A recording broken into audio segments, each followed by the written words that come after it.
right. Hello, hello, hello. Let me get this up.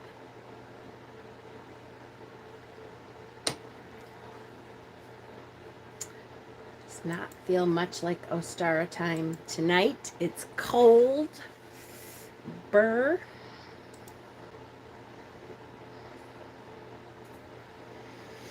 Waiting for you too. Good. Okay. All right, so hi guys. Hello, hello. Welcome, welcome. Hopefully everybody's had a halfway decent Monday. Mine was busy, busy, busy, which is why I'm so late. Like usually I'm not on very much, after 8 o'clock, but here I am because I thought it was important, and I have so much to say about Ostara all the time, and I haven't had a chance to be on to talk about it yet this year, so here we are. So we're going to take a look at my altar a little bit and talk about what we can do to celebrate Ostara and what it is and where it came from and kind of the history a little bit. So hi Kim, hi Lorelei, Karen, hi Sherry, Ponderous Pros, Kaylee. Yay, I'm here for once. I've just been so busy with the university and it's finals week. Yay, well I'm glad you're here. Kaylee, welcome, welcome. And hi, Court. Hi, Estelle. Welcome, welcome. So, hello. It's freaking freezing. Let me change that. It's fucking freezing. I forget I can swear, it's my channel. It's really cold. So I was not super happy about it being so cold. It doesn't really feel much like Ostara right now. Thank you. Hi, Taro. Thank you, Kim. I appreciate it. Thank you, thank you. It doesn't feel much like Ostara right now, but it did last week. We had some really nice weather and stuff, and it's supposed to get a little bit better. Apparently for Ostara, at least here, Ostara, it's supposed to be like 46 to 48, something like that. So that's not horrible. It's not great, but it's not horrible. So I'll take it. I'm really hoping that it's not like rainy or snowy, or that would be good, because part of what we're going to be doing is outside. So fingers crossed, hopefully we'll be okay. Hi, Willow. And Rosie, hi. So, I have so much to say, and every sabbat, I don't know if you guys notice this. I'm sure you do. Hi, Jewel. Hi, Danny. I mean, Pookie Bear. Every sabbat, I always have so much to say. And I intend to do like 3 or 4 different videos on it, and it's just been so super busy that I never quite get on in time to really get a whole bunch of videos in on one sabbat. So every year I feel like I'm kind of playing catch up. So here we are, the week of the sabbat, and I'm finally doing my first video on it. It's just, the shop has been crazy, and it's just the way it happens, I guess. Hi, Kristen. Surrounded that room thing on Facebook. Ah, yes. Are you the one that tried to call? So when you go to join the meeting for the planning committee, hi, Cass. If you say join room, it starts a phone call within Messenger. And I know that's different. It's kind of a weird thing. But it starts a phone call and invites everyone to the phone call that is in that, or said that they were going to be there at that event, or invited, or in the group. So stealth videos for my, yes, I know, right? I used to be able, this is what's really funny. I was saying to Cass today, I don't know why I bother every day I bring this bag in with all this stuff that, like, if I have time and the shop isn't really busy, then there's a whole bunch of stuff that I have to catch up on, and it never happens. So here I am, like, working in a metaphysical shop, doing this stuff like every day, and I don't have nearly the time that I did when I was, squishing boobs. When I was a Mamotech, I had a lot more time for my channel. So I feel kind of bad, but I'm hoping, that as we go forward, that some of that will be able to come back a little bit as we, hire more people and stuff. And we'll always be busy. But since what I do on my channel is, has something to do with what I do for work now, hopefully I'll have a little bit more time to incorporate it a little. It cracks me up that, So yeah, stress of plague living. Exactly. That's true. That's true. Hi, Witchy Woo. So Adrian's birthday was yesterday or the day before. I so meant to, like, here we go again. I so meant to post something on your Facebook wall and say happy birthday, but I missed it. So I'm sorry, but happy birthday. Hi, Crimson Moon. Hi, Miriam. Hi, Doug. The one day you don't take it with you, you'll have a half day. I know, right? And I think that every day. So I'm like, well, I'll just bring it because you never know. Once in a while, we do have a slow day, although we really haven't lately, which is a really good thing. But it's, not very conducive to getting stuff done. Like, Cass and I have so many, we have like 1 trillion ideas. If we had time to make stuff for the shop to sell, it would be like we'd have a ton more stuff. But we just don't have it. Not right now, anyways. I bring a backpack and a bag of stuff to work on in case I get bored. I don't usually get to, it just never happens. Just never happens. Yes, so happy birthday, Adrian. I missed it. Sorry, I missed it. So, Ostara. Yay. Ready? Does everybody have their drinks ready? I was just going to say, Ostara is one of my favorites. I know. But here's why I say it's one of my favorites. I know. It's every holiday that comes up is one of my favorites. I truly love the turning of the wheel. You did make it to a live. Hi, Grace. Kids, yep, kids. That's true. Absolutely, Serrana. Every turning of the wheel is one of my favorites because to me, the cycles of the earth and the cycles of all of our lives go hand in hand so much that every time the wheel turns again, I think it's such an awesome, beautiful thing. And I always think it's so relevant to our lives in so many ways. And it's just a beautiful turning that it keeps continuing and it goes on again and it changes the way we feel about things and the outside mirrors how we feel about things on the inside. And I truly can't have been more happy to find this path because it's so in sync with who I am. And it's always, to me, such an honor and a privilege to follow the cycles of the earth and of the universe and of all of us. And to see how that relates to our everyday lives. I just enjoy that part of this path so much that, of course, the next one coming up is my favorite. It's wonderful. And it's so nice to see that it's turning and it's changing again. And we're bringing new fresh energy in, and I really enjoy that part. So I know I say it a lot, I say it all the time, but I do really enjoy it. Every time. And I mean it every time. Every time I say it's one of my favorites. I do mean it. I have 8 favorites, but I mean it. This is one of my favorites. I will tell you, if I was pinned down and I had to say my 2 favorites, like of all favorites, are Samhain and Beltane.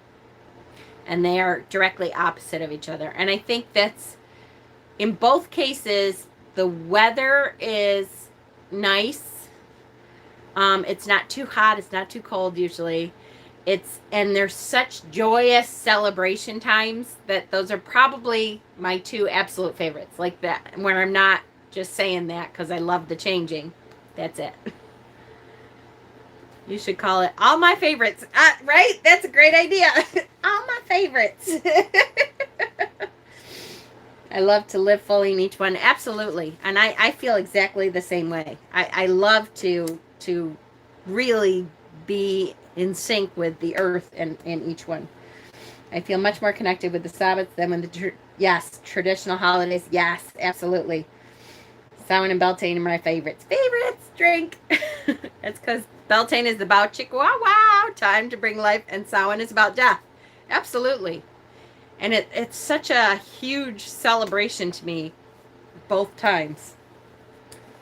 Shopping and bringing home groceries is a workout. Yes. Oh, Estelle, I agree. For 13 people, I agree. For sure, girl.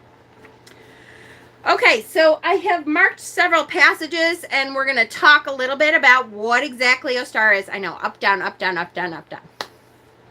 We're going to mark or talk about exactly what Ostara is, what some of the historical stories about Ostara are. Let's talk just generally. First of all, Ostara is the vernal equinox. It's when night and day are equal. So the actual Ostara is one of those holidays that we can actually pinpoint the exact time of Ostara, because it's the vernal equinox is on a very specific time. So this year, of course, I didn't write it down. Vernal equinox. This year, it is on Saturday, March 20th, and it's 5:37 a.m. I'll try to be up. I normally am up for the exact time. I don't know. We'll see. And that's Eastern Standard Time. So, we'll see. Hi, Dana. Hello, sweetheart. So that's the exact time of the vernal equinox. 5:37 a.m. I don't know. This is one that I have to say I don't feel like I have to. You're up at 3 a.m. I know it depends on the day for sure. 5:30. What did I say? 5:37 a.m. Eastern Standard Time. Because now we're back to, instead of Eastern Daylight Time, we move the clocks ahead. We're back to Eastern Standard Time now. So it's the vernal equinox. That's what we're celebrating.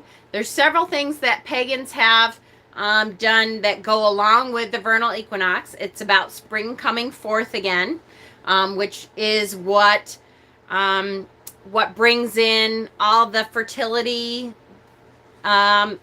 symbols.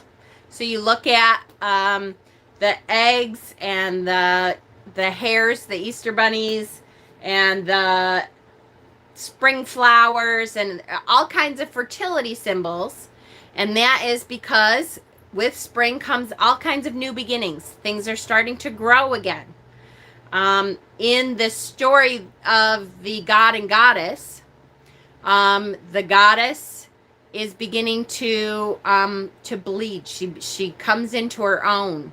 She is old enough that they start to court each other, the god and the goddess, the green man and the goddess, in that story, that pagan story of the earth cycles and how they relate to the god and goddess.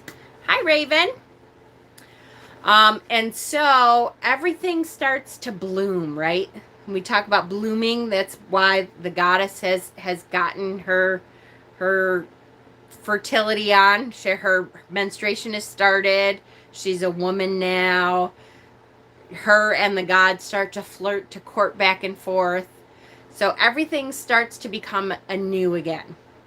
We'll talk, I'm sure I probably marked passages about Persephone.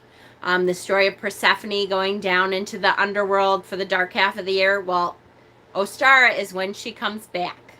This is the time where she actually springs back up from the underworld, and she is now here on this plane, and that's why everything starts to bloom so well. And technically, according to pagan tradition and according to the Celtic way of looking at things, Ostara is mid-spring. Spring started at Imbolc, which doesn't really feel like it around here. but it started at Imbolc because Beltane is the beginning of summer. So it's the mid-spring point. Okay. Marks the vernal equinox marks when the sun hits its zenith, the point on the celestial sphere directly over the equator. So equal sun and moon, equal night and daytime. Lots about balance in here. It's the official start of spring in the northern hemisphere. So on a technical calendar, if you look up when is the start of spring, it will be on Saturday.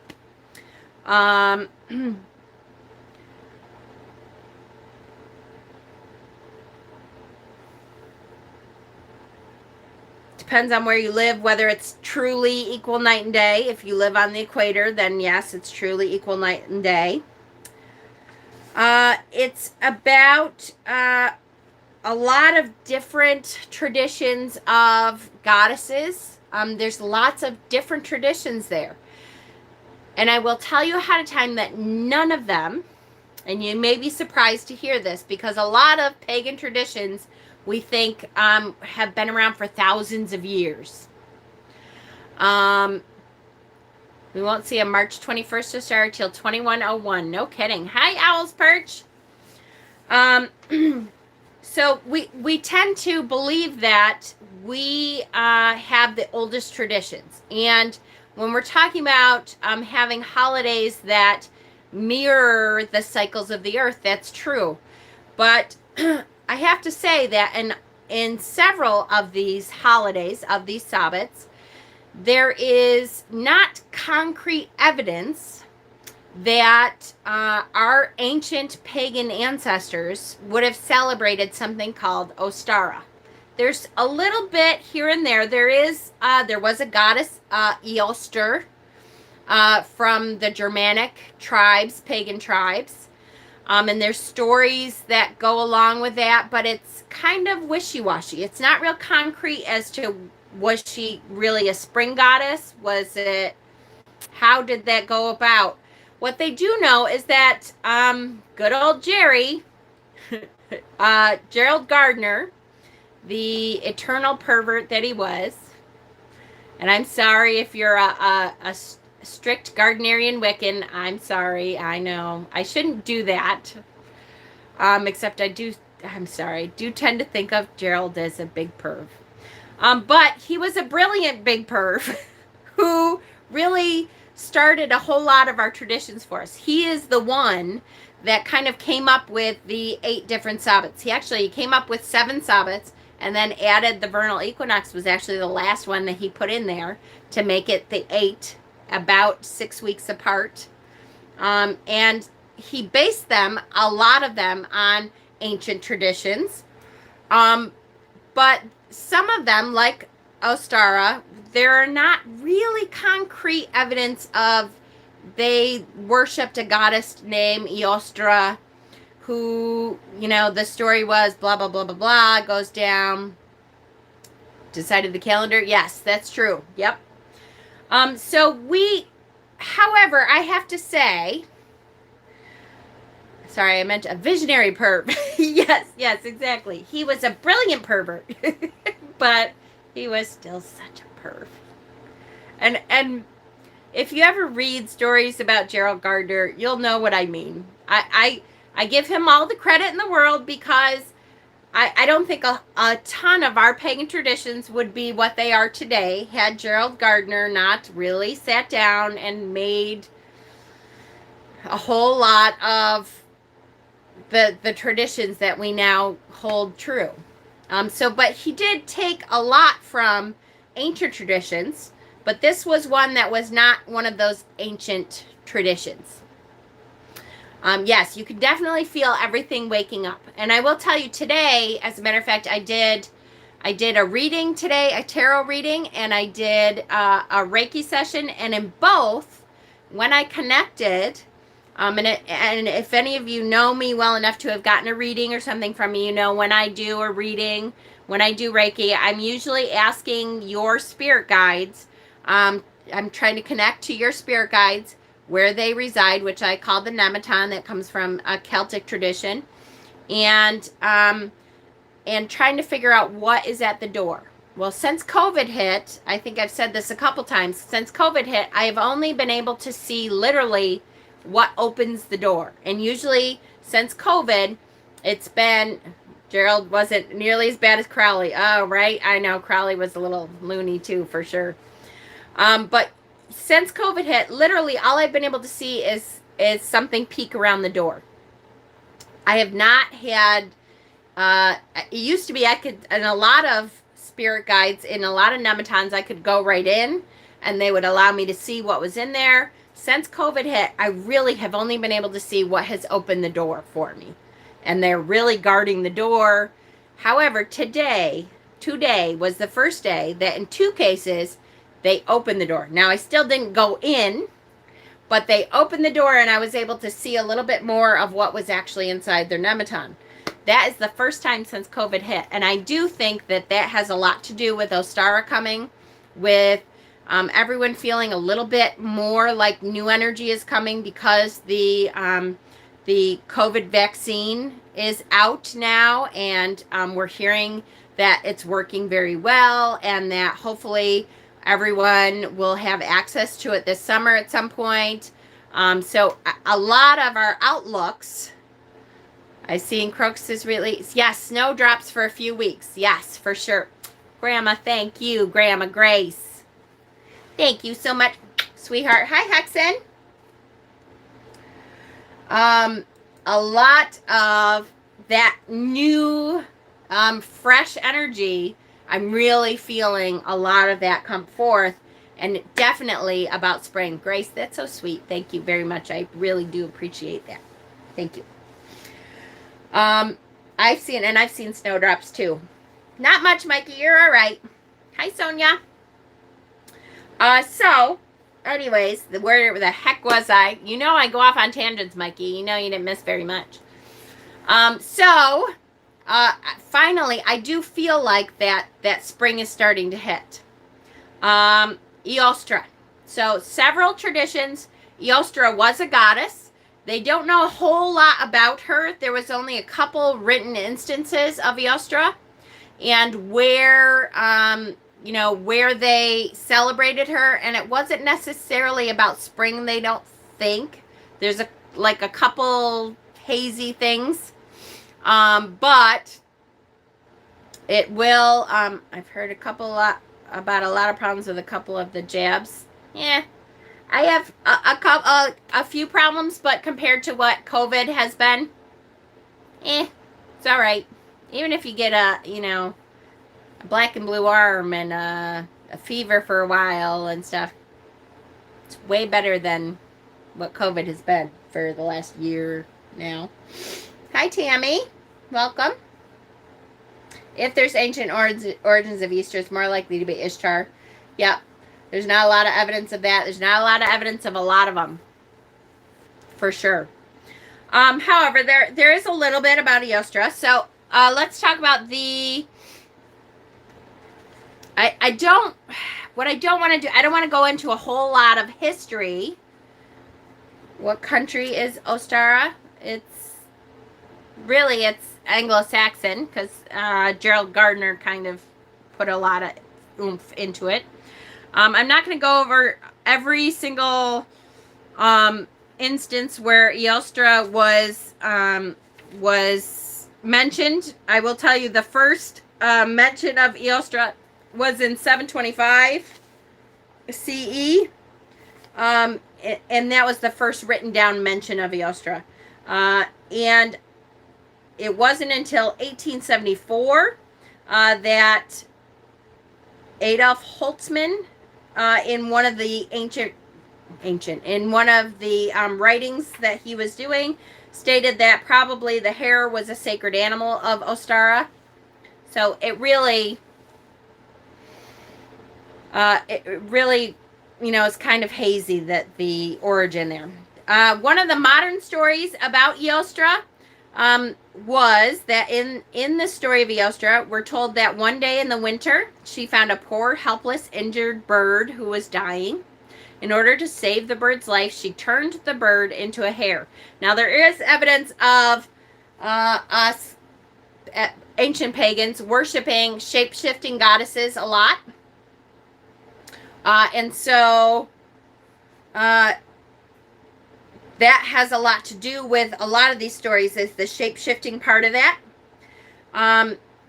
But the change when she shape-shifted from the bird into the hare didn't fully take place. And because the bird looked like a hare now, it still, though, had the ability to lay eggs. And then the hare decorated the eggs and gave them to Eostre as gifts for saving her life. And that story is based on a Ukrainian folktale that explains the origin of Pysanki, which is the decorated eggs that came from the Ukraine originally. And there's a great book that I've been trying to get my hands on, and I found a couple copies of it, although they're pretty expensive still. I'm kind of looking thrift books wise, called The Bird's Gift, and it's by Eric Kimmel. And that was like the version including Eostre, where the story kind of spread. The Cadbury Bunny, right? So pissed at my Jeff's brother-in-law hospital employee giving COVID to... Oh, I'm sorry, honey. Hi, Starlight. I made a friend who isn't pagan hook me on planting by the moon. Yes, it works wonderfully, for sure. Planting by the signs was never considered witchcraft. Yeah, old farmers, for sure. My grandmother always planted by the moon phases and stuff, for sure. And she, I tend to think she was a witch, but, more of a green witch that way. Folk wisdom, exactly. I want to stay, but it's time to go home. No problem, Grace. Yes. Okay. So that is one of the stories. Then we talk about Gerald Gardner, Eostre. Okay. The next book, I think, has the next story, or maybe that's the last one.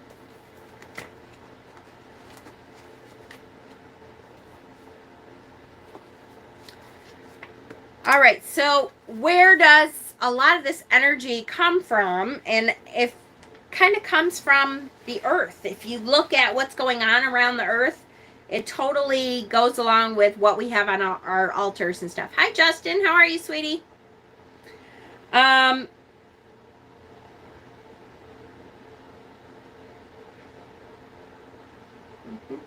Sorry, guys. I should have written more notes out, but I honestly haven't had time.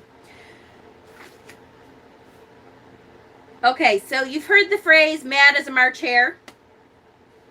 That's part of what comes around when spring comes. When the rabbit mating season comes around, you look at their mating habits and their mating rituals, and you can see why people are saying mad as a March hare, because they look like they're completely crazy. They really, if you ever want to laugh your ass off, I'm sure there's videos on YouTube or something. Look up hare's mating habits. They're quite interesting, for real. And so that comes along with the Ostara March time. We have to loosen. So what else is going on? We are starting to plant, or at least prepare. Definitely in the north, we're not planting yet, but we're starting to prepare our gardens. So last Wednesday I had off. It was a beautiful day, and so what did I do but go out and start planning where my herb gardens are going to be. And again, that's all a part of the warmth coming, knowing that the growing season is coming. So you start to figure out where things are going to be. You start to loosen the soil. You start to prepare the earth for the sowing of the seeds, which is, again, kind of along the same lines of where the god and goddess are in our god and goddess story. Ostara, again, because it's the equinox, this is the time for us to balance ourselves. It's so important to try to do as much as we can to keep things balanced. All winter long, we have really been concerned with the interior of the house, with, you know, keeping everything warm, with doing stuff with the house and the home and the family, and especially for the last year with COVID, we have really been focused on our internal household for sure. And so this is going to really be the first time a lot of us in a year can start thinking about doing stuff with people outside of our own household, with going outside with people, with starting to gather safely in smaller groups with social distancing, all that kind of stuff. We're noticing the sunshine. We're bringing out lighter weight clothes. Because the fertility is evident now and the growth in the plants. Some Wiccan traditions hold that the god and goddess are married at Ostara. In my tradition, we talk about that happening at Beltane, and it's more of a, it's not really, I mean, yes, it's not really a marriage thing. We talk about them getting it on, finally. I've been guerrilla gardening borage and echinacea seeds. Ooh, nice. On my walks to work. Very good. Have you ever been successful in growing in pots? Yes, absolutely, Sonia. Herbs especially. There's a lot of herbs that grow really well in pots. For sure. Dollar Tree has little plastic greenhouse planters, and they seem to work fine for us if anyone wanted to get their plants started. I know. I've been meaning to grab at least some seeds, and I think when my stimulus money comes in, I'm going to grab some and do a couple seed starters for sure. Or, you know, egg cartons. Yes, the great right. Exactly. Let's Marvin Gaye and get it on. That's right. Let's get it on. Let's get it on. I save, so that part of a lot of Wiccan traditions do say that the god and goddess get married at Ostara. I tend to wait for that part of it until Beltane. And again, it's not necessarily marriage, but more of a great rite.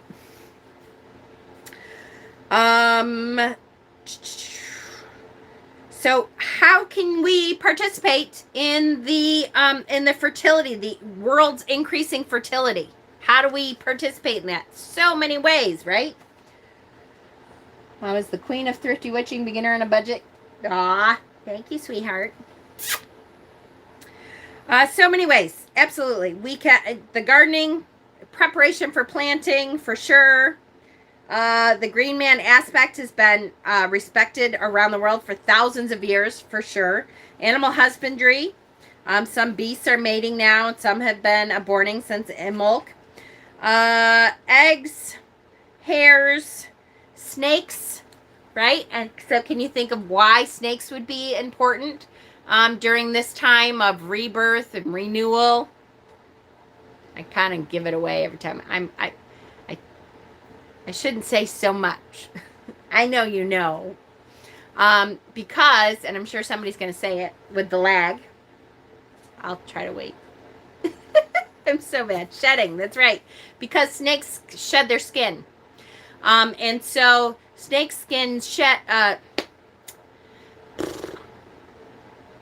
if you collect the snake skins, that can be part of your altar. So if you're not into bunnies and chicks and eggs and pastel colors and stuff, and you would rather have a darker altar, I do have some beautiful snake skins. I have some from you, Dana. I have a couple that I found too on my own, but I have some gorgeous snake skins from my Dana girl. If you would rather have more of a darker altar, put some snake skins on there. Put snakes as representations. That's a great Ostara representation because it sheds what's no longer needed and moves on into a new birth, right? Totally rebirth. That's a great way to do it. Baskets, greenery, flowers, lots of things that you can do to take part of the traditions of new beginnings and fertility and things beginning to grow again, getting rid of the old, bringing in the new, all that kind of stuff.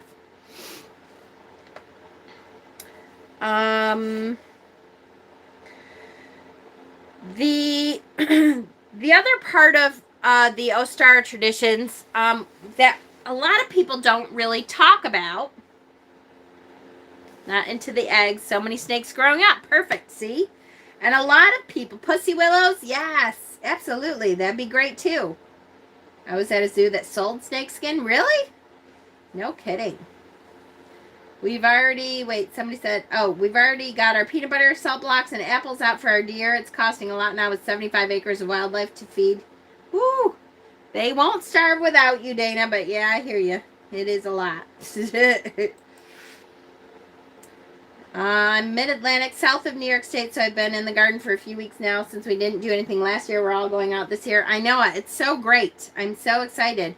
And I have invited a couple people to our ritual, which, you know, a couple of them have never been to ritual before, and so it's kind of the first time in over a year that we've been able to gather a little bit. You know, it's not the big ritual celebration that someday I'm sure we'll have, but, you know, I figured we could at least invite a couple new people from the community. Tarantula skin? Sure, absolutely. Do tarantulas shed their skin? See, now I have to say, I try really hard. I'm much better than I used to be because I didn't want my kids to be afraid of anything, but spiders are not my thing. Not my thing at all. But I try really hard, and I can pretend like the best person ever if I need to. I prefer penis pillows. I love you, Dana. Shedded snake skin. Yay. Sorry, Krista. That was my fault. Oh, I love you. Honeybees. Yes. Honeybees. And honeybees, it's a great time to look at the honeybees, too. The honeybees are really starting to wake up again now. Or at least they will. They're starting to move around a little bit. But hopefully if it starts getting warmer, the equinox is the time where you can expect that they will really start to warm up and get better.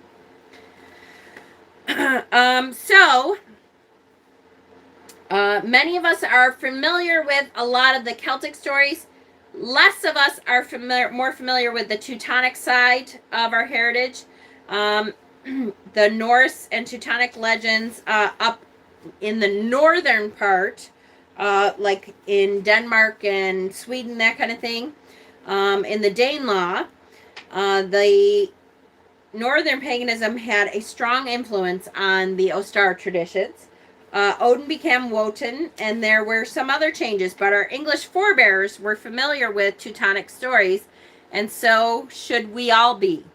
So some of the Teutonic stories, Ostara being a time of balance, it's appropriate to balance our Celtic bent with some of our richness of our Anglo-Saxon heritage also. Sadly, not much known is about... Oh, shoot.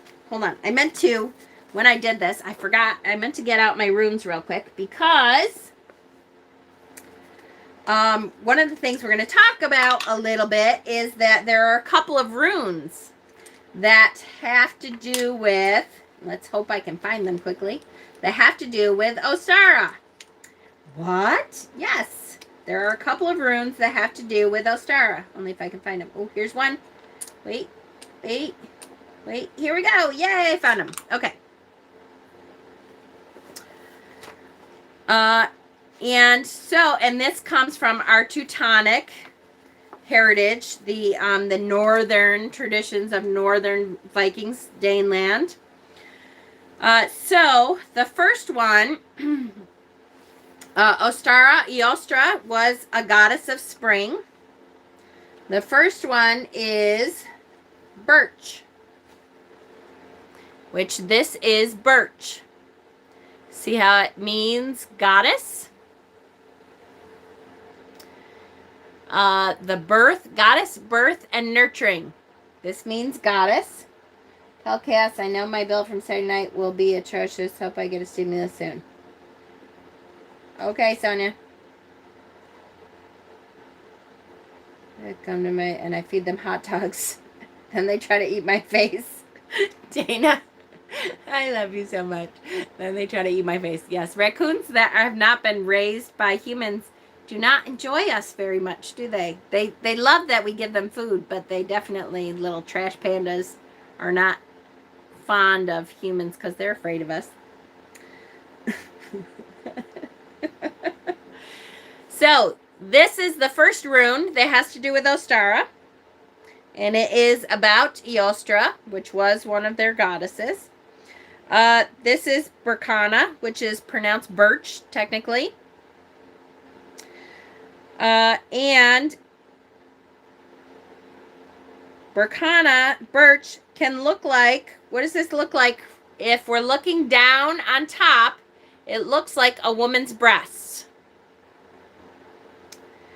So it looks like 2 mounds of women's breasts. Or it can look like the goddess from the profile if she was pregnant. So it looks like breasts and then a pregnant belly if she was the goddess in profile. It kind of reminds me of those old bras that force boobs into cones. Perfect! Look at Coastal. That's right. Exactly. Some boobs are cone-shaped. That's right. Yes, but on the inside, I believe they love me. You're so cute. So yes, it looks like breasts, or it looks like a profile of breasts and a pregnant belly. Madonna, exactly. So it looks like the goddess. So that is the first rune that has to do with the Ostara tradition. The other one is Dagaz. This is the other one, Dagaz, which means day, means daylight, awakening, enlightenment. Madonna. It was Madonna. So this means day.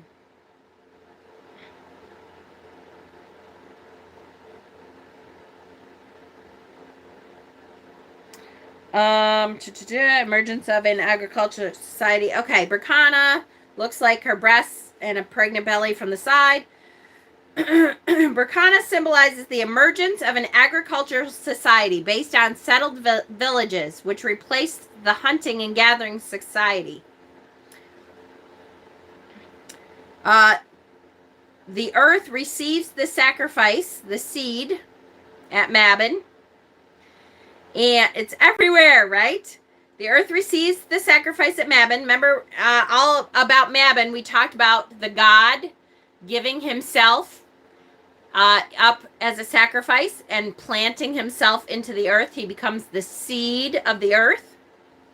And the goddess receives the sacrifice, the seed, and holds it within herself, guarding and nourishing it again until the time has come for it to return to the worlds outside again, meaning spring. Now it's time for that seed to begin growing again. Perfect. Perfect. He calls Berkana, or birch, a rune of bringing into being, which relates very well with spring. The parallel tale of John Barleycorn. Exactly. Yes. Dagaz represents a staff. So this one represents a staff, and a staff helps us keep our balance. Clearly, this rune is balanced symmetrically. It's neither invertible nor reversible. It looks the same whether you flip it horizontally or vertically. Either way, whether the outer lines are extended or not, one can represent dark and one side light, the 24-hour day cycle, and the winter and summer halves of the year. It can also represent dawn, a symbolism that also fits within the Ostara traditions. So, perfect. We have 2 runes that go along with Ostara. So guess what else we can put on our Ostara altar? The 2 symbolized runes that have to do with Ostara. So if you don't have a whole lot of stuff on your Ostara, this is one that is not easy to say over and over again. If you don't have a whole lot of stuff on your Ostara altar, put on the 2 runes. Write the 2 runes on a piece of paper and put them on a piece of paper. They will bring in the energy of those 2 runes, which is the cycle of day and night, the balance that comes from winter and summer, the cycles and the goddess, the cycles and the goddess, and fertility and rebirth and regrowth. They will bring in that energy into your altar. So you don't have to have eggs and everything on there. I do because I'm kind of freaky that way. But I also have all kinds of stuff on my altar all the time. Or if you live somewhere near birch trees, yes, put birch bark, birch bark on your altar. That's a perfect representation. Perfect. I have a silver birch candle. Perfect. Need to bust out the barley seeds. Yes. Yes, yes, yes. Absolutely. The climate where you live can also inspire, yes, your seasonal decor. Absolutely. Go outside. See what you find. There are snowdrops. And even though snowdrops are very representative of Imbolc, I'm just now seeing them. So I may pick some snowdrops to be on our Ostara altar. For sure. Sometimes there's shedded bark on the ground. Absolutely, to pick up. For sure. Yes, yes, yes, and yes. And I shut my book. Damn it, man. Shit. Hold on. Yes. So,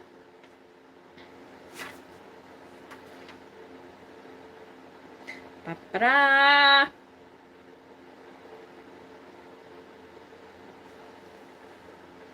Good, good, good. Okay. Yes, yes, yes. Okay, and then it talks about rituals. All right, so the last book that we're going to go over before I look at my Ostara altar and kind of walk you through what I have on my Ostara altar is the old Llewellyn Ostara book by Ide McCoy, which I always loved this one. I love Ide McCoy. Anyway, I have a lot of her books. Now, I will tell you, I love Ide McCoy. Some of this book is full of shit. Yes, I'm saying that. Some of this is full of shit. She talks about how Ostara goes back thousands of years. I think she names like 16,000 years or some shit like that. You have to, I get all kinds of reading material. You have to watch what you're reading and do enough investigation on your own that you know what you're reading is true. So remember we talked about Ostara, Eostre may or may not have been a part of the thousands-year-old traditions, but it doesn't mean you can't still incorporate that into your modern workings. There's nothing wrong with that at all. Nothing. If it goes along with how you feel about the holiday and the traditions, there's nothing wrong with incorporating that into that. I am one, and you guys know me, I have totally and completely said if it works for you, it works. That does mean that hopefully you're doing enough investigation to have an idea anyway if you're just spouting bullshit.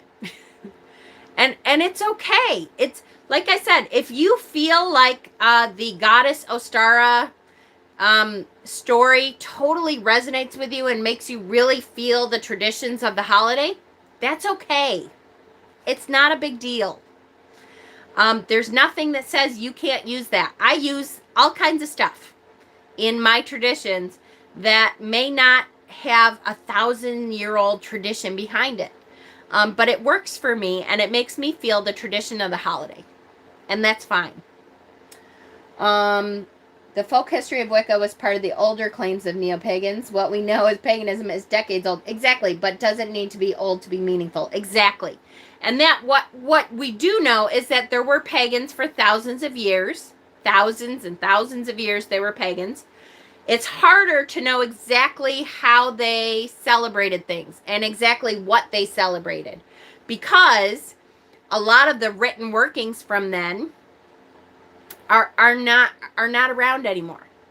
They were not very good at writing stuff down that would last for a long, long time. Look at the traditions of the runes. Now, there's a lot of different rune symbols, and we know a decent amount about what the runes were, how they came into being and stuff, but they're not really, they're not like, they don't have books and books of information ancient information about the stones that held these rune symbols. They have traditions that were passed on vocally, which is how we get a lot of that. But a lot of this sabbat kind of stuff that we are celebrating really came from Gerald Gardner, or came from someone who read a name, the goddess Eostre, and said, oh, I think I've seen this with a rabbit next to it, so she must have been associated with spring and rabbit. And we don't really know that, but if it feels right to you, it's all right. It's okay. Just don't go, yes, exactly, Serrano. Just don't go around claiming it's a fact on a pagan forum, or you're going to be shot down real quick. Yes, exactly. Do not go around saying, you know, how thousands of years ago our ancestors celebrated the goddess Ostara. Because people are going to go, really? For me, what decides the value of a festival is how it manifests. Yes, in my bioregion. The story of Eostre makes more sense than Jesus resurrected and now we eat chocolate bunnies and eat it. Yes, exactly. Yes, exactly right. For sure. A lot of modern rune stuff came from the Third Reich. Yes, exactly. Bunny poop eggs are my favorite. Yes. Jesus, Cadbury eggs. Cadbury eggs, yes. So I found a great recipe. Let me know if you guys want me to post. I found a great recipe that has Cadbury eggs, and you put Cadbury. I almost don't want to share it because I'm like, oh, I want it all for myself because all of them need to be mine. Isn't that terrible?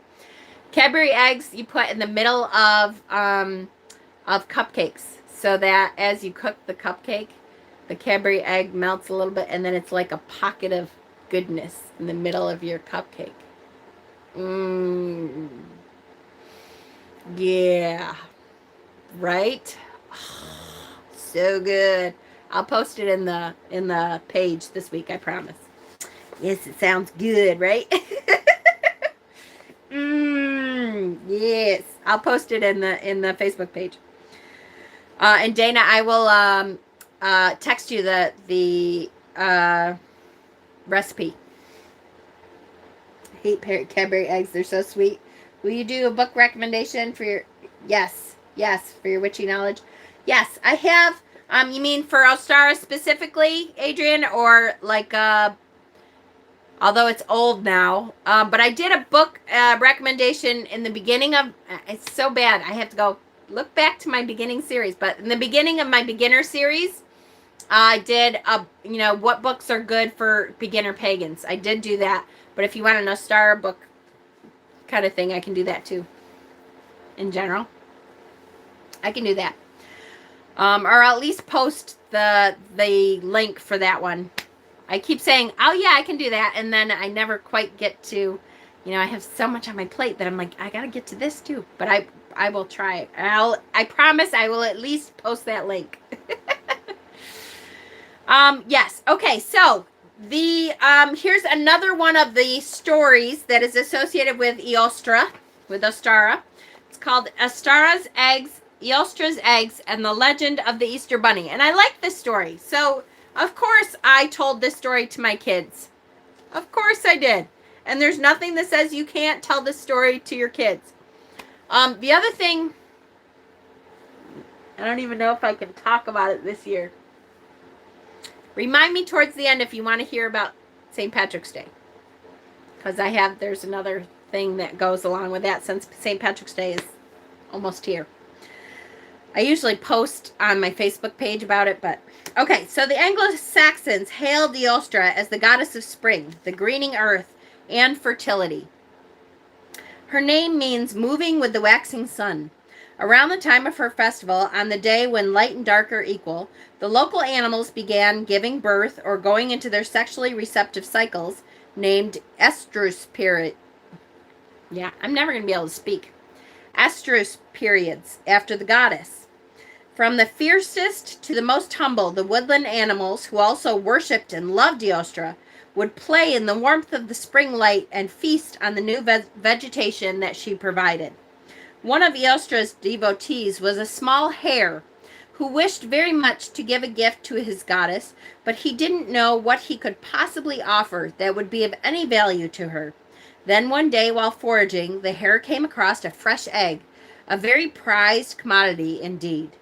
The little hare wanted very badly to eat the egg, as it had been a long time since he'd feasted on anything finer than dry grasses. Before he could take a bite of his prize, he realized this egg might make the perfect gift for Eostre. But he pondered, Eostre could have all the eggs she wanted, anytime she wanted them. She was a goddess, a creator, the embodiment of life itself. Giving her just any egg would never do. How, he wondered, how could he make this egg a fit offering for his goddess? The little hare took the egg home and pondered how to make it as beautiful and new as Eostre made the world each spring. He began to decorate the egg. He painted it in the hues of Eostre's spring woods and placed upon the shell symbols sacred to Eostre. When he felt he could not make the egg any more beautiful, he took it to her and offered it to her. Eostre was so pleased by the little hare's sacrifice of his egg to her and by the manner in which he decorated it for her that she wanted everyone, especially children, who are themselves symbols of new life, to enjoy these representations of her bounty. Since Ostara Day long ago, the descendants of that hare have taken up the task of delivering decorated eggs to the world's children at spring. They are called Eostre's bunnies, or more commonly, the Easter bunny. Isn't that cute? So I love that little story, and of course I told my kids that story. Absolutely, it's a kid's story. Who cares if it's fake? It made more sense, like you said, than Jesus died on the cross and we eat bunnies. So it's a very cute one.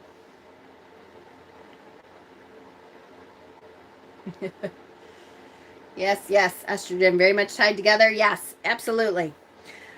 So yes, decorating eggs is a great tradition. Here is, so the last story that I'm going to talk about before we then turn the camera and kind of look at the Ostara altar and what's on it and why, is the hares and Easter bunnies and why legend says some people carry rabbit's foots. Do any of you know this story yet? There is, since I found this story long ago, whenever I bought this book, a long time ago, I have not carried a rabbit's foot since. This was, oh, come on. What's the date? 2002. So since somewhere around there, I have not carried a rabbit's foot since then, and this is the reason. This is the story of why there are lucky rabbit's feet. So here we go. The legend of the Easter Bunny is but one aspect of the hare-rabbit archetype associated with Ostara. European folklore associates the hare with goddess energy, most especially the shapeshifter aspect. During the European witch persecutions, the height of which occurred between 1300 and 1700, many women were accused of coming to their victims in the dead of night in the guise of a hare. Free to travel about the village or countryside unnoticed, the hare witches could lay curses, torture those they did not like, or steal eggs, vegetables, and personal items to be used in spells against the person from whom the item was obtained. More than one European country has a folk legend about a farmer who came upon one of these hares making mischief and managed to lash out at her and sever a paw. The next morning, the suspected witch would be seen with her arm bandaged at the stump where her hand had been the previous day. Other legends tell of the hare being shot and, as it died, transforming itself back into the body of the suspected witch. These legends are the origin of the modern superstition that it brings good luck to carry the foot of a hare or rabbit.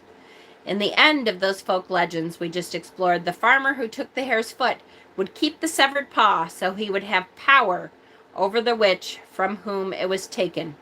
It was believed that with her hand in someone else's possession, she and her legions of witches would not be able to raise a hand in magic against that person.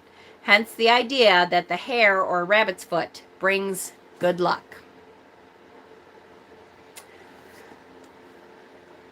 Rabbit's feet creeped me out. Hated the idea of, yeah, I know, right? I would think carrying the foot of a hare would benefit a hunter-trapper. Since we don't do that, there would be no point in doing it. Hi, Kay! Yay! Oh, I'm so glad. So, yes, it is totally fucked up because they're morbid. Yes, I carry a 4-leaf clover. Perfect, and a horseshoe on my keychain. I totally love that. But yes, hence, I will never, ever, I haven't carried a rabbit's foot in years and years. That is the story. Now, what it says here, and at least I will say at least Ide McCoy in this instance says there are many, how does she say it? There are many European country folk legends. So, are we sure that that's where it comes from? No, not necessarily. But there are many different towns and villages in Europe that was a folk legend that came down through the generations. So it's possible that, yes, that's where it came from. But we don't know that for sure. Right? Okay, so a couple things. We've talked a lot about different things that we can do for ritual that have to do with planting seeds, buying seeds and blessing your seeds. A lot of people do that at Imbolc. I bless my seeds at Ostara because it's a little bit closer to the time where I'll actually be planting them. Usually if I can plant them a little bit after Beltane, that's good. But I can bless them at Ostara and start the seed itself inside. And then, be able to plant them outside after Beltane. So seed blessings are a big deal. You can do anything that has to do with going from the dark into the light. That's a big deal right now. Obviously.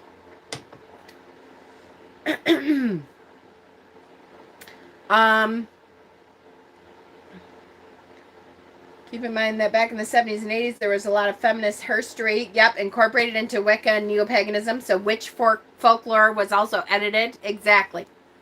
So we don't know for sure. We just know that that Ide McCoy says that there was lots of little towns and villages and stuff that was folklore, so it was passed down. So there's a lot of things you can plan your garden out, which we may have started at Imbolc. Same kind of thing, kind of planning out where you want your garden to be. You can start to, you can bless your seeds and then start to grow your seeds inside. Sitting here with my heat on my shoulder blade area and ice on my ribs. Many more bruises have appeared today. Ugh. Okay, I'm sorry, sweetheart. My goodness. My goodness, girl. And so, I'm going to take a look at my Ostara altar for the year.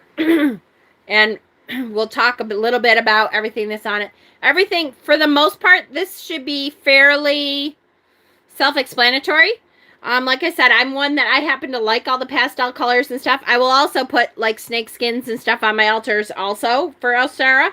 But I like the eggs and the, snake skins and all that kind of stuff.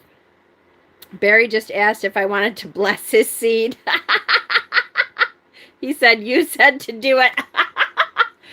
Oh, it sounds like something Peter would say.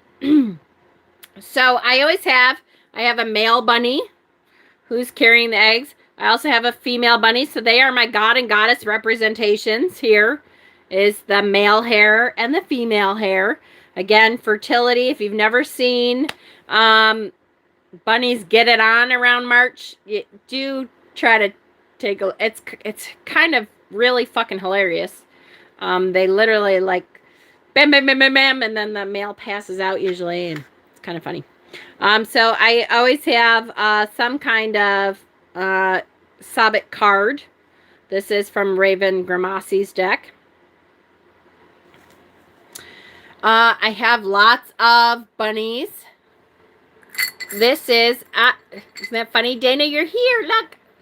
This is the stones that Dana specifically picked out herself. And so I put them in a special little flower dish because she's always on my altar, or has been for a year now.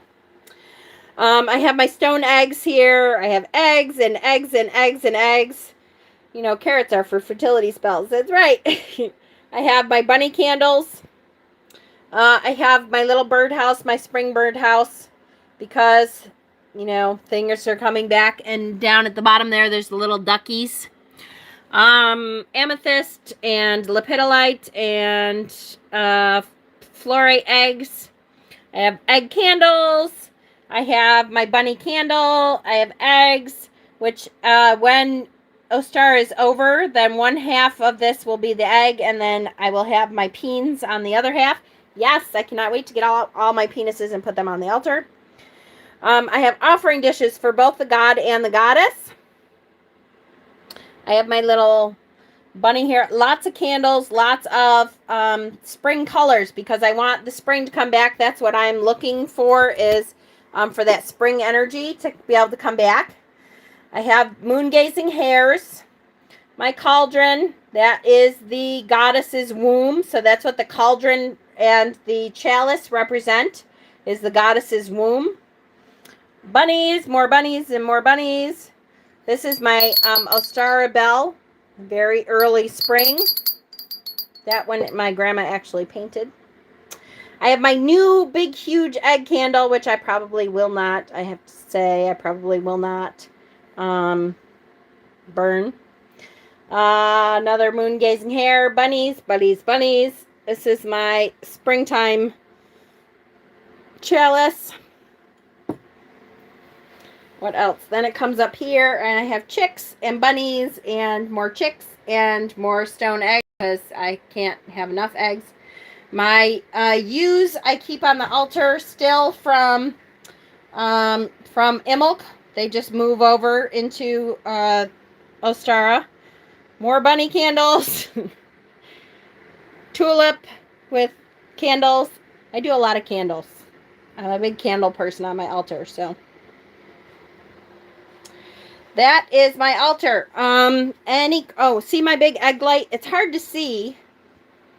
I wish that you could see that better, but it's literally an egg that lights up. Peter found that for me. Once again, the useful use that you use.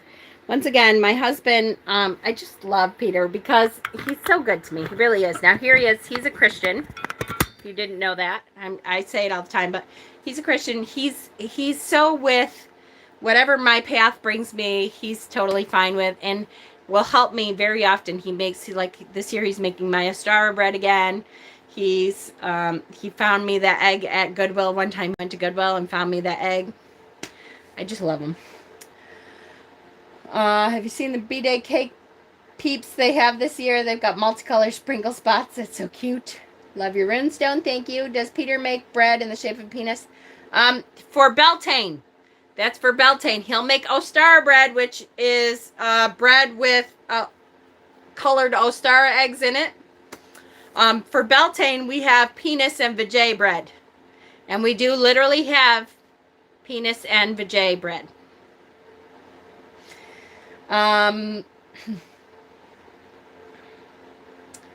Bunnies remind me of cruelty-free products. Now, I will say yes, and that reminds me too. Before I go to St. Patrick's Day, somebody said something about St. Patrick's Day. Before I go on to that. Who said something about? All I have to do is get her hair. Somebody said something about St. Patrick's Day, and I totally missed it.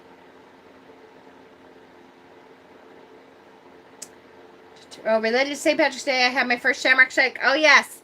I know. I'm really hoping my sons will bring me back the the shamrock shake syrup so that I can make my own, because I lactose.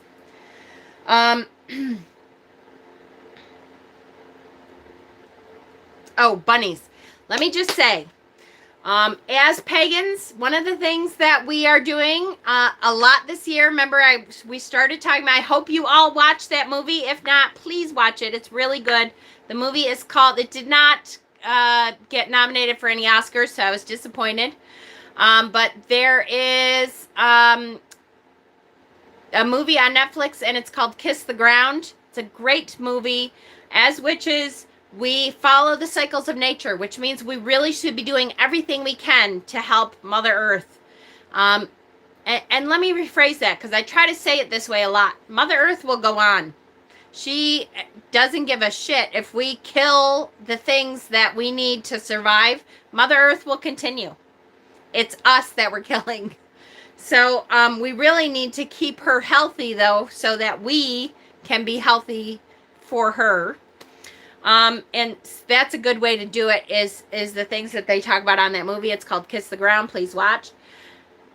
Kind of going along with that is a lot of times at Ostara time, at Easter time, people start to sell chicks and teeny baby bunnies because they think it's a great idea that you give your kids a baby bunny or a baby chick.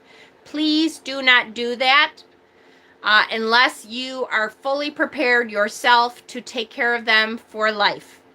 There are so many times that these chicks that turn into chickens, these teeny tiny cute baby bunnies, turn into rabbits, who then are a lot of hard work. Yes, they used to dye the chicks pastel colors, which is horrifying. It was awful. It's a lot of hard work. And if you are not prepared for it and you don't understand how much work goes into it, your kids will not take care of them the right way. And so many times these poor bunnies end up in the shelters, or worse. They just will let them go in the wild when they haven't been grown up in the wild. And it's such a tragic thing. Please do not give your children living, breathing animals as Easter toys, as Ostara toys. They are not toys. They are hard work. That's not to say that if you didn't grow up with those animals, if you don't really, truly, if you understand that and you are fully prepared to take that on, fine, I understand that. I still don't think Ostara time is a great time to do that, though, because it just encourages the marketplace, the assholes who do that in the marketplace. It's an encouragement to them to keep trying to sell them around this time of year. So if you're going to do that, I would wait and do that a little bit later towards the summer, so that they don't think that, oh yay, we can get away with it.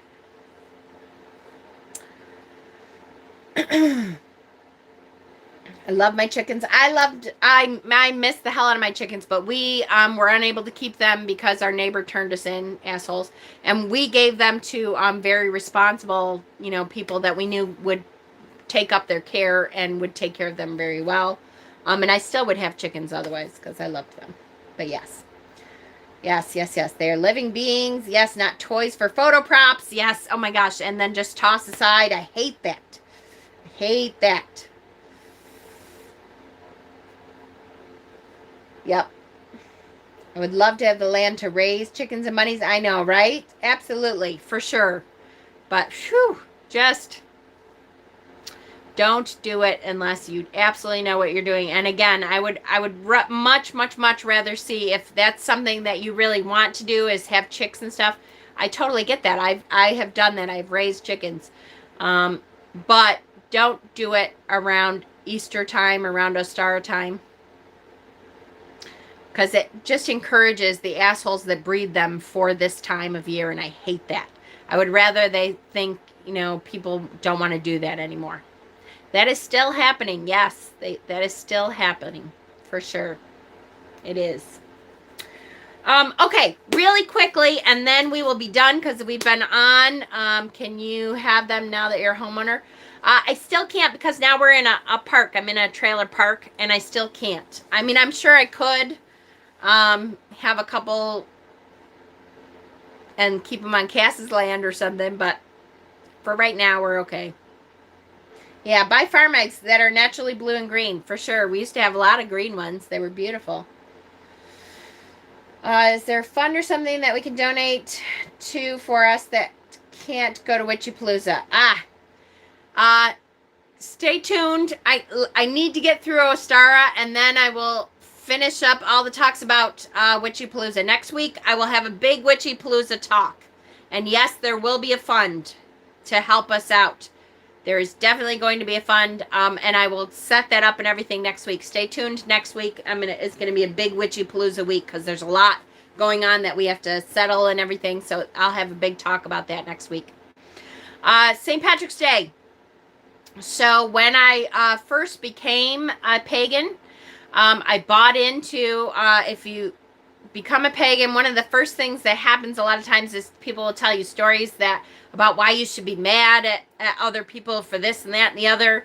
And you hear the stories about St. Patrick and how St. Patrick really didn't get the snakes out of Ireland. They really are talking about pagans, that he was pushing all the pagans out, or they were killing all the pagans and all that. And so I, of course, at the beginning of my path, I bought into that and would post on Facebook. It's funny now, it comes up every year in my memories, in my Facebook memories and stuff, that 8 years ago I was an idiot. But that did not really happen. If you look at the history of what St. Patrick did, he did not kill pagans and stuff. That is so not what happened at all. So again, that's another one of those things that I think modern neo-pagans have kind of made up to say, oh, look, another thing that we can rise up and be together with. That didn't happen at all. Not that he didn't try to convert people. He did, but he certainly did not go around killing all the pagans. He did not do that. So I still don't enjoy celebrating St. Patrick because he didn't like pagans. He didn't appreciate the pagan religion because like Christians in that time, they were trying to convert everyone from paganism to Christianity. And yes, he was trying to do that, but he didn't do that by, killing all pagans. I still, don't enjoy celebrating St. Patrick's Day because then it would be celebrating someone who, didn't like us as pagans. But I can absolutely get into celebrating Irish Heritage Day, which is, Celtic Heritage Day. I am a whole bunch Irish, more than 50% Irish. And so, heck yeah, I celebrate Irish Heritage Day still. I just don't call it St. Patrick's Day. Leprechaun Day, there you go, yep. Mama, don't make me use the line you say to me, shut the fuck up, you weren't an idiot. Well, yes, it's, again, though, that's one of the things that I try to warn about. If it works for you, it works. Just don't, read one meme and go out and say this is the truth, because very often you'll look like you have egg on your face, because someone will say, hey, that's not what happened. That's not how it went down. And then you have to go, oh, it's not? And here I am trying to preach to people like how awful he was, and he was killing all the pagans, and the snakes were really a metaphor for all the pagan people that he was killing. Yeah, no, it really didn't happen that way. Not at all. Leprechaun Day, I love it. Yes. Celebrate by watching Leprechaun and cheesy horror movies. Yay! Love it. Perfect. Perfect. Okay. Any questions about Ostara? I do have books that I would like to try to read. I know we have Tarot Tuesdays tomorrow. Rune Thursday is Thursday, and we are still going on with that. In the meantime, in between, on Wednesday, I think probably I will be on doing some children's Ostara books. I'm going to try Facebook, although it may end up being on here, which makes it hard because stupid YouTube. The reason I stopped doing them on here is because Facebook makes it, YouTube makes it really hard if you're doing a children's book reading. They get really mad at you because you're trying to gear your stuff towards children. And then if children watch your other videos and they're not all about, I was just watching your video about St. Patty's. Oh, I have a video about St. Patty's already. Yay! I have a video about that already. Anyways, YouTube gets really mad at you if you're not a kids channel, if you're reading kids books. So I don't like to do that very much on here anymore. But so I probably will still try to do it on Facebook, and hopefully it'll be a little better. So the maiden triple goddess. Yes. Yes, yes. All right. Beautiful. I love you guys. Don't forget, if, you know, snake skins, if you're not into the pastel colors and bunnies and eggs and chicks and rabbits and all that kind of stuff, the 2 runes that are associated with Ostara are these. You can put them on your altar. You can put snake skins on your altar. They're a little bit darker, so you can, you know, celebrate Ostara that way. And I will see you tomorrow for our tarot study, which tomorrow's tarot card is the 6 of Pentacles, which goes along very, very nicely with the rune that we did last Thursday. So if you have not seen last Thursday's rune study, take a look, because it goes along perfectly with the rune we did last Thursday. In the meantime, I love you all. We will be doing a live Ostara ritual. So those of you who are coming to, I was going to say my house, Ben and Bob's house for Ostara ritual, you may end up being on camera a little. We'll be doing that. I'm going to guess it's probably going to be late afternoon, early evening. So like 6, 7 o'clock, somewhere around there probably. So it'll be a live ritual as usual. So, all right. I love you guys so much. Have a great night, and we'll see you tomorrow.